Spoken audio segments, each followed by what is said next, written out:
বাংলাদেশ ক্রিকেটে নবাব তকমাটি উচ্চারিত হলে যে নামটি সবার আগে চলে আসে সেটি হলো সাকিব আল হাসান, যিনি দেশের হয়ে করেছেন রেকর্ডের পর রেকর্ড। কিন্তু ক্যারিয়ারের শেষ বেলায় এসে বাংলাদেশ ক্রিকেটের এই নবাব যেন অসহায়। ইংল্যান্ডের বার্মিংহামের পর চেন্নাইতেও তিনি বোলিং অ্যাকশন পরীক্ষায় পাশ করতে ব্যর্থ হয়েছেন, যার ফলে আইসিসি থেকে তাকে আন্তর্জাতিক ক্রিকেটে বোলিং থেকে নিষিদ্ধ করা হয়েছে। সাকিবের এই নিষেধাজ্ঞা দেশের ক্রিকেটের জন্য বড় এক ধাক্কা।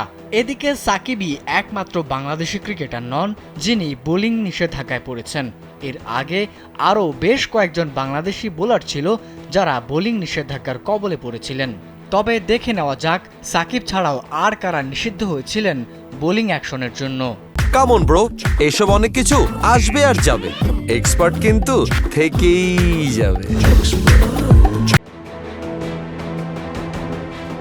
এই তালিকায় শুরুতেই রয়েছেন বাঁহাতি স্পিনার আব্দুর রাজ্জাক।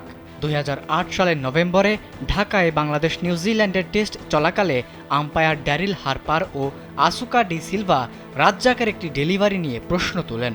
এরপর পরীক্ষায় ত্রুটি ধরা পড়ায় রাজ্জাকের বোলিং নিষিদ্ধ করা হয়। তবে 2009 সালের মার্চে অ্যাকশন সংশোধনের পর আবারও আন্তর্জাতিক ক্রিকেটে ফিরেছিলেন তিনি।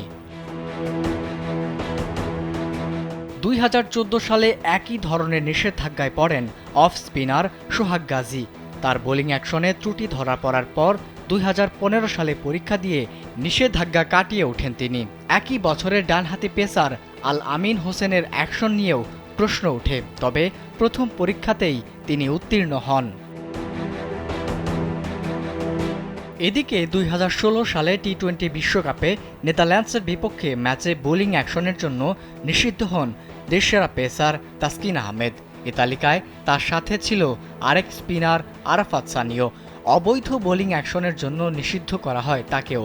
তবে ওই বছরের সেপ্টেম্বরেই তারা ত্রুটি শুধরে চেন্নাইয়ের শ্রী রামাচন্দ্র বিশ্ববিদ্যালয় ল্যাবে পরীক্ষায় বসেন। সেখানে উত্তীর্ণ হওয়ার পর আবারও বোলিং শুরু করেন এই দুই টাইগার বোলার।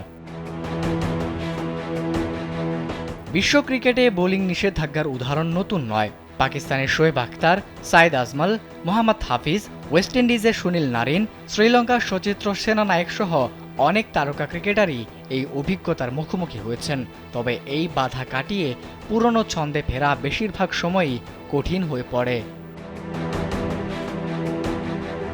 আবিদ হাসান, কালবেলা।